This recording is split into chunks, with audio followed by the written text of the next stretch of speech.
Pete Hegseth walked into that hearing expecting the usual political back and forth. What he didn't expect was Jason Crow dragging him back into the one place he could never spin, dodge, or rebrand, his own past. And within seconds, you could see it on Hegseth's face. This wasn't going to be a debate. This was going to be a reckoning. Because Crow didn't attack him on policy or party. He attacked him with something far more devastating. The truth about what every real leader learns long before they ever step into Washington. And as Crow spoke, it became painfully clear that the man America sees today isn't the lieutenant he once was. Crow opens the exchange with a calmness that almost feels misleading. Here now recognizes a gentleman from Colorado, Mr. Crow. Thank you, Mr. Chairman. Thank you, Chairman Kane, Secretary Hegseth, and Mrs. McDonald. You're doing a great job today, Mrs. McDonald. Secretary Hegseth, we have a lot of things in common. In fact, our careers started the same way. We were both infantry officers. We were both platoon leaders. We both deployed our platoons to combat in a counterinsurgency environment. There are very few better leadership training grounds than that experience, and it's that experience that I want to transport us back into time, back to Lieutenant Hegseth and Lieutenant Crow. There are a lot of things that make a leader and that make a unit effective. Would you say that unit cohesion is important? Unit cohesion amongst many is very important, yes, sir. It's an important element. And part of that is making sure that all members of your unit felt included in that team, correct? Far more important that every member of that unit felt capable to do the mission and united in that mission. But that they were included and felt part of the team as well. I wouldn't use the word inclusion, sir, but yes, they were cohering as a team, yes. And that you reduce tension and infighting and points of tension between your platoon members so that you can focus on the mission. That was a part of the regular job. Absolutely. That's why I've said that our diversity is our strength is the single dumbest phrase in military history. And words are our important. Unity is our strength. And Words. so unity amongst members, despite differences of backgrounds, race, whatever that is. And I agree with you on that. Together on a mission. And words, part of that is words are important and setting the tone is important, correct? When you're a leader. All aspects of leadership, mostly leading by example. Did you ever and tell them also your giving political clear affiliation? guidance. Did you ever tell your platoon members your political affiliation? We certainly discussed lots of topics, and I'm sure my political affiliation. Did you ever ask them theirs? No, their political affiliation was never a concern to me.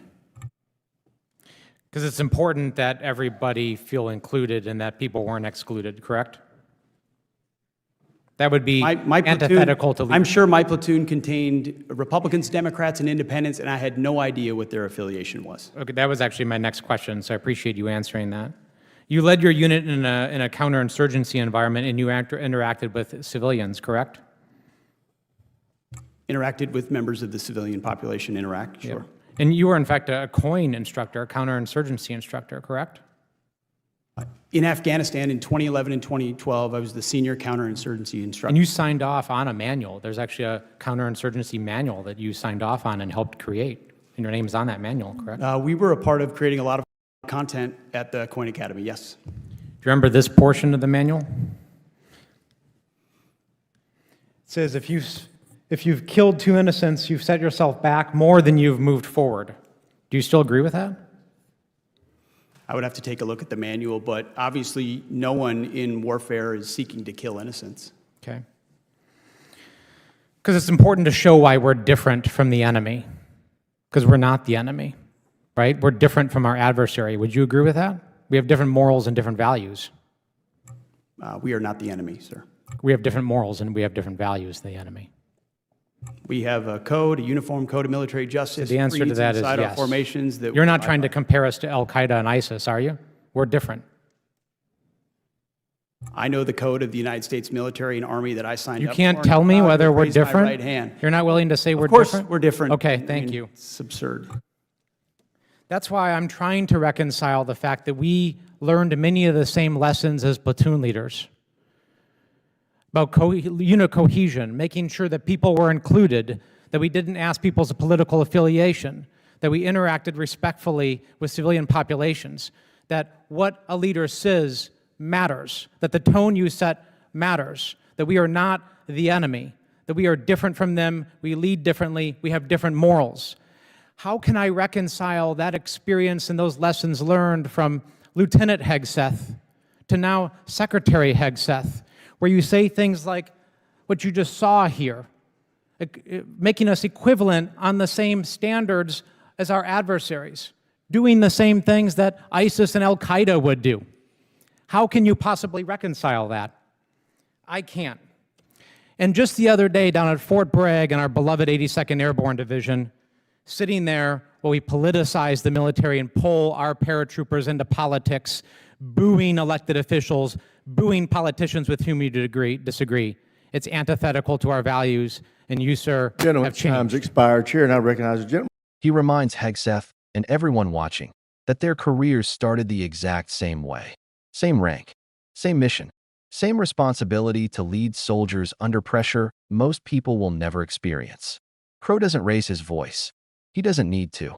He simply pulls both men back to a battlefield where politics didn't matter, cameras didn't exist, and the only thing that separated life from death was leadership. That's the moment Hegseth begins to shrink. Not visibly, not dramatically, but in a way anyone who has worn the uniform can feel. Crow asks him the simplest question imaginable for anyone who has ever commanded troops. Is unit cohesion important? Hegseth knows the answer. He gives it. But the second Crow pushes into what cohesion actually means, something shifts. Crow isn't trying to trick him. He's proving that the basics of leadership, trust, unity, discipline, are not culture war talking points. They are the backbone of survival. Yet the moment Crow suggests that leaders must make sure everyone feels part of the team, Hegseth refuses to say the one word every leader understands is essential: inclusion. That's when the temperature in the room drops. Because this isn't abstract. This isn't theory. Every platoon leader knows the truth. If your soldiers don't feel like they belong, they will not fight together. They will not protect each other. They will not follow you. It's not politics. It's reality. And Crow repeats what every infantry officer knows. That cohesion falls apart the second soldiers start seeing each other as enemies instead of teammates. And still, Hegseth refuses to acknowledge something he once lived by. Crow doesn't call him out directly. He doesn't need to. He simply guides him through the principles they were both trained under. Reduce tension. Stop infighting. Focus on the mission. This is Platoon Leadership 101. And yet the man who spent years building a media career by inflaming political divisions suddenly seems uncomfortable admitting the fundamentals he once relied on. You can feel him trying to sidestep the point, as if acknowledging inclusion would break the persona he now performs for the cameras. But that was only the warm-up. Then Crow asks the question that separated them completely. Did you ever tell your soldiers your political affiliation? Did you ever ask them theirs? In one moment, Hegseth reveals the heart of the contradiction. He says no, of course not, because he knew back then what Crow's trying to remind him of now. Politics destroys teams. Leaders don't ask who their soldiers voted for. They ask whether they're ready for the mission. They ask whether they can trust each other under fire. Crow's calm face says everything. Hegseth just admitted exactly what Crow needed him to admit, that the man he was back then would never support the rhetoric the man he is now uses daily. It's a fracture, a split, a double standard exposed not by accusation, but by Hegseth's own memory. But then Crow goes somewhere Hegseth truly didn't expect. He brings up the Counterinsurgency Academy. The one Hegseth taught at. The one where Hegseth didn't just participate. He helped write the doctrine the entire force used. And Crow quotes a line straight from the manual with Hegseth's name on it. If you've harmed two innocents, you've set yourself back more than you've moved forward. It's the type of lesson drilled into every soldier operating among civilians. The type of lesson Hegseth once trained others to uphold. But suddenly, the man who used to sign off on these principles claims he doesn't remember. Not clearly. Not exactly. Not enough to comment on. And that's where the cracks start spreading in real time, because Crow isn't holding him to modern politics. He's holding him to his own past, his own words, his own values, the ones he taught, the ones he once believed. You can almost hear the room shift when Crow asks the question that should have never required more than a heartbeat to answer. Are we different from ISIS and Al-Qaeda? This is the kind of question officers drill into their troops on day one. The kind of question that defines the difference between a professional fighting force and the people they're forced to fight. Yet the moment Crow asks, Hegseth hesitates. He dances around it. He tries to redefine the question instead of giving the only answer any soldier should ever give instantly. And that hesitation, just a few seconds, became the biggest moment of the hearing. Crow leans in, almost stunned that he has to push further. We have different morals. We have different values. We are not the enemy. Still, Hegseth resists saying it. Not because he doesn't know it, but because acknowledging moral clarity destroys the political narrative he's been pushing.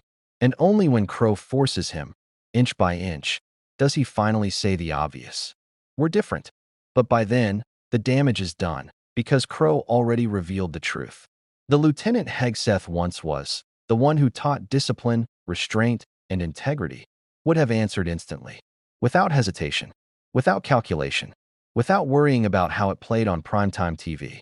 The man sitting in front of him hesitated because he wasn't answering as a soldier. He was answering as a pundit. Crow doesn't raise his voice. He lets the silence do the work. Because in those few seconds of hesitation, Hegseth exposed exactly what Crow's been building toward, the distance between who he used to be and who he's become. And Crow pushes that point even further by highlighting the moral code they both lived under. The uniform code that separated them from the enemy. The accountability structure that kept them grounded in law, not emotion. The discipline that kept civilians safe and soldiers focused. Then Crow goes in for the final strike. He asks how all those values they shared, could align with what Hegseth says now. How could the lieutenant who once embodied restraint now embrace rhetoric that blurs the line between professional conduct and political performance? How could the man who once drilled ethics into young officers now hesitate to say the military should hold itself to higher standards than the groups it fights? Hegseth's answer. He pivots to the same grievance talking points that Crow had just exposed as hollow. He complains about paratroopers booing politicians, as if the reaction of a crowd absolves his moral hesitation, as if shifting blame to an audience avoids the question of his own integrity. But here's the part that makes Crow's takedown so devastating. He wasn't trying to embarrass Hegseth. He wasn't trying to score points. He was trying to remind him of the oath they both took, the values they once fought to defend, the principles that kept their soldiers alive. Because leadership isn't about what you say when the cameras are rolling. It's about what you stand for when nothing is watching but your own conscience. And that's why this exchange hit so hard among veterans. Because every veteran understands what Crow was actually doing. He wasn't arguing politics. He was defending the soul of the profession. He was defending a tradition older than any administration, one built on discipline, accountability, and unity. When a leader forgets those values, the institution suffers. When a public figure twists military principles for political gain, trust erodes from the inside out. Crow's calm tone didn't make the moment weaker. It made it razor sharp. He wasn't angry. He was disappointed. He wasn't attacking. He was exposing. And in the end, he didn't defeat Hegseth by overpowering him. He defeated him by reminding him of who he used to be. The brutal part wasn't the exchange itself. It was the realization that Hegseth couldn't defend his own record without contradicting the persona he's built. That's the double standard Crow exposed. The distance between the officer who once lived by integrity and the public figure who now treats those principles like optional accessories. By the time Crow finished, no dramatic closing statement was necessary.